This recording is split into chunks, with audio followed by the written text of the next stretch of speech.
Сайн уу манайхаа? Та нартай энэ өдрийн мэндийг хүргэе. Энэ удаагийн дугаараар 2024 онд Швейцар улсад гарсан нэгэн хэргийн талаар ярьж хүргэлсэн байгаа. За ингээд шууд дугаартаа орцгоё.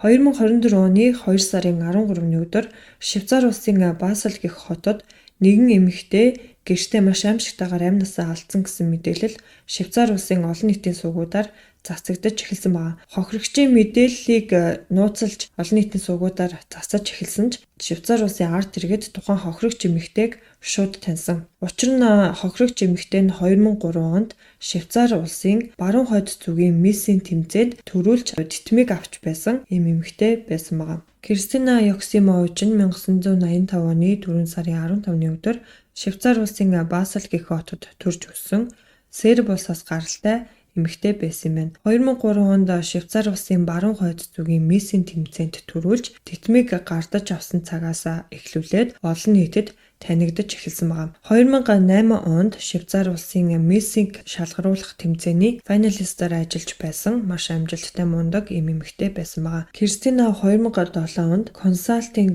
коучинг тэм агентлаг бол байгуулж исэн юм байна. Тухайн агентлаг нь Catwalk Coach гэсэн нэртэйгээр эмэгтэйчүүдэд өөртөө итгэх итгэлээ олж авах, мөн загвар өмсөгчдөд яаж загварын тайзан дээр алхах, гიშгэх, үг яриагаа хэрхэн бэлдэх зэрэгт нь сургадаг багш дасгалжуулагчаар ажилладаг байсан юм байна. Мөн бизнес эрхлэгч эмэгтэйчүүдэд хэрхэн биеэ зөв авч явах уу, хэрхэн зөв цогцтой хувцлах уу, туслалцаа үзүүлдэг коучинг үйлчилгээ үзүүлдэг байсан юм байна. Und in dem Gesichtsausdruck umgehen können. Sie wissen ganz genau, was sie machen auf dem Laufsteg und sie gewöhnen auch die Leute. Кристина 2013 онд Швейцарын Мессийн тэмцээнд төрүүлж титмиг гардаж авч байсан Доминико Риндекнехт гэх эмэгтэйн дасгалжуулагч багшаар нь ажиллаж байсан юм байна. Кристина зөвхөн загварын салбарт сонирхолтойгоос гадна технологийн болон хүний нөөцийн салбарт ч гэсэн нэлээд сонирхолтой байсан. 2013-аас 2017 оны хооронд Google компанид хүний нөөцийн салбарт нь ажилладаг байсан байна. Найзууд нь түүнийг тодорхойлохдоо маш нөхөрсөг, ээлдэг, нямбай, бусад эмэгтэйчүүдэд урам зориг өгтөө, үнэхээр дуртай, тусархаг, гайхалтай найз байсан гэж дурдчихсан. 2007 онд Кристина 20 минутын гэх нэртэй нэг тийм нэвтрүүлэгт бол орж исэн байлээ. Ингээх үеэрээ өөрийгөө тодорхойлохдоо би ном маш их унших дуртай, спортоор хичээлэх дуртай, мөн бодит үйл явдлаас сэтгүүлсэн тийм кинонд дуртай, өөрийнхөө биеийн хэсгүүдээс гарандаа хамгийн хайртай гэж дурдчихсан байлээ. 2017 оны 9 сард Кристина Томас гэх нэртэй бизнес эрхлэгч нэгэн залуутай бол хурмаа хийсэн юм байна. Тухайн залуу нь мөн Серб гаралтай, гэхдээ Швейцар улсад бас төрж өссөн ийм залуу байсан юм байна. Хосууд дундаасаа 2 хөөрхөн охинтой болсон. Басел хотын нэлээд чинэлэг хүмүүс амьдардаг дүүрэгт хувийн байшинтай гэр бүлээрээ мөн Кристинагийн ээж нь хүүхдүүдийг харж өгөнгөө тэдэнтэй бас хамт амьдардаг байсан юм байна. Түүний нөхөр Томсын хувьд мэдээлэл тун бага байсан. Томсын хувьд Швейцарын нэлээд алдартай хуульчийн хүү 2022 онд өөрийнхөө хувийн бизнесийг эхлүүлж исэн юм билээ. Швейцарын хуулийн дагуу хохирогч болон гэмт хэрэгтэнтэй холбоотой зураг болон хувийн мэдээллийг олон нийтийн сувгаар цацхыг хориглосон байт юм билээ. Харин Кристинагийн хувьд олон нийтэд аль хэзээний танигдсан эмэгтэй байсан учраас зөвхөн Швейцар улс гэлтгүй Европ улс даяараа түүнийг таньдаг байсан учраас энэ хэргийн талаар шуугиж эхэлсэн юм байна. 2024 оны 2 сарын 13-ны өдөр Кристина маш аимшигтайгаар гэртээ амь насаа алдсан гэсэн мэдээллийг зарим их сурвалждээр Кристинагийн ээж нь гэж бичсэн байсан. Харин зарим их сурвалждээр нөхөр нь өөрөө өгсөн гэж бичсэн байсан. Ямар ч тач цагдаа нар тухайн мэдээллийг авсан даруйда Кристина болон Томсын Басел хотод байрлах томоохон байшинд нь нэгжлэг хийхээр хоцсон байна. Харамсалтай нь түүний зогтсон бүр маш аимшигтай байдалтай гэрийнх нь угаалгын өрөөнөөс олцсон байна. Кристинагийн зогцыг нь хэсэгчлээд зарим хэсгийг нь миксердээд үлдсэн зарим хэсгийг нь химийн уусмалд уусгах гэж оролцсон байна. Ингээд цагдаа нар хамгийн түрүүнд Кристинагийн нөхрийг нь сэжигтэн гэж үзээд барьж саатуулсан. Түүнээс мэдүүлэг авч эхлэхэд Кристина бит хоёр өнгөрсөн шөнө хоорондоо юм ярьж сууж агаад Кристина над руу хутга барьж дайрсан учраас би яалтчгүй өөрийгөө хамгаалах үүднээс эхнэрээ зөрүүлж хутгалаад эхнэр маань шалан дээр унсан. Амьсгалахгүй байсан учраас би айсандаа эхнэрийнхээ цогцыг хэсэгчлээд миксердээ зарим хэсгийг нь химийн бодисонд уусгах гэж үтсэн гэдгээ хүлээн зөвшөөрсөн байгаа.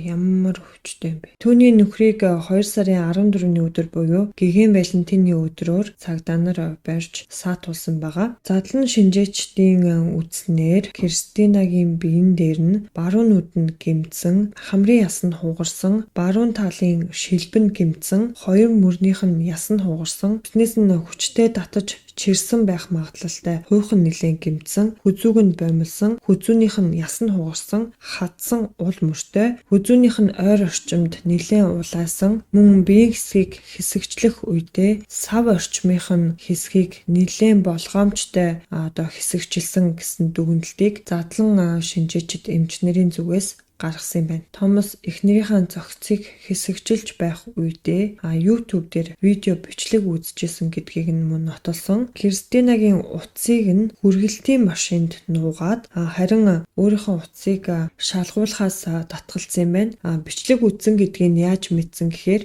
IP хаягаар нь ороод шалгасан юм байна. Мөрдлөгийн явцад мөрдөгчд Томас нэлийн гэр бүлийн хүчирхийлэл үйлддэг. Хэрэг гарахаас жилийн өмнө цагдаад нэг удаа бүртгэлтэй Кристинад хэд удаа гар хүрчээсэн. Мөн тухайн хэрэг гарсны дараахан Томсын өмнө нь үерхжсэн найз бүсгүй нь Томсын талаар бас мэдээлэл өгсөн. Түүний хэлж байгаагаар болохоор Томас маш хүчирхийлэл үйлддэг. Нэлийн түргэн харгас зантай. Тухайн найз охинтойгоо муудалцаад найз охин нь гадаа зогсчихсэн чинь хөлн дээгүүр нь машинаараа дайраад гарсан байгаа. Үнэхээр харгас биеийн болон бэлгийн хүчирхийлэл над дээр үйлддэг байсан гэж тухайн эмэгтэй нь хэлсэн байгаа. Томсын зан чанарын хувьд ажиглалт хийсэн сэтгэл зүйчийн хэлснээр бүх амны гэмт хэрэг хийх өндөр магадлалтай зан араншинтай, мөн эмпати буюу бусдыг ойлгох чадваргүй, psychopath буюу сэтгэл зүйн асуудалтай ийм хүн байна гэсэн дүгнэлтийг гаргасан юм байна. Мөн Томас эхнэрийнхээ зохицыг хутга, хайж дундаа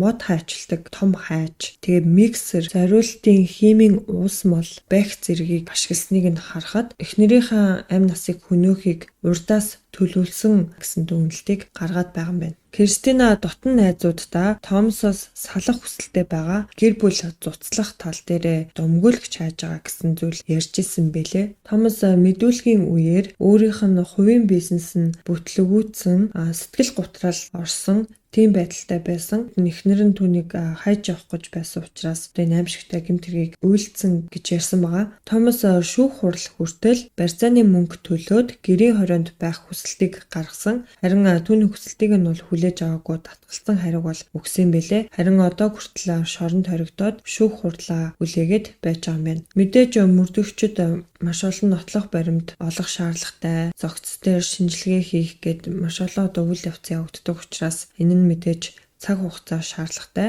Швейцар улсын хувьд хүн амны гэмт хэрэгтэн хамгийн дээд тал нь 20 жил, үгүй бол насаар нь хорих ялыг оноод юм байна. Тэгэхээр шүүх хурал нь хизээ болох нь бол тодорхойгүй байгаа. Удахгүй болно гэж бол найдаж байна. Миний хувьд болохоор Кристина гэр бүлийн хүчирхийлэл дунд амьдардаг байсан болохоор салахаар шийдсэн. Энэ нь нөхрийнх нь дургуг хүргэсэн. Тэгээ эцсүүлд нь ингээд эхнэрийнхээ амь насыг аимшигтайгаар өнөөсөн гэж би бол хувьдаа харж байна. Тэгээ хамгийн хэцүү байгаа нь хоёр хүүхэд нь байна гэж би бас хувьдаа харж байна. Тэр хоёр нь одоо яандаа яана. За энэ удаагийн дугаар маань үүгээр өндөрлөж байна. Та бүхэн маань юу гэж бодсноо комент хэсэгтээ хуваалцаарай. Love you guys. Bye.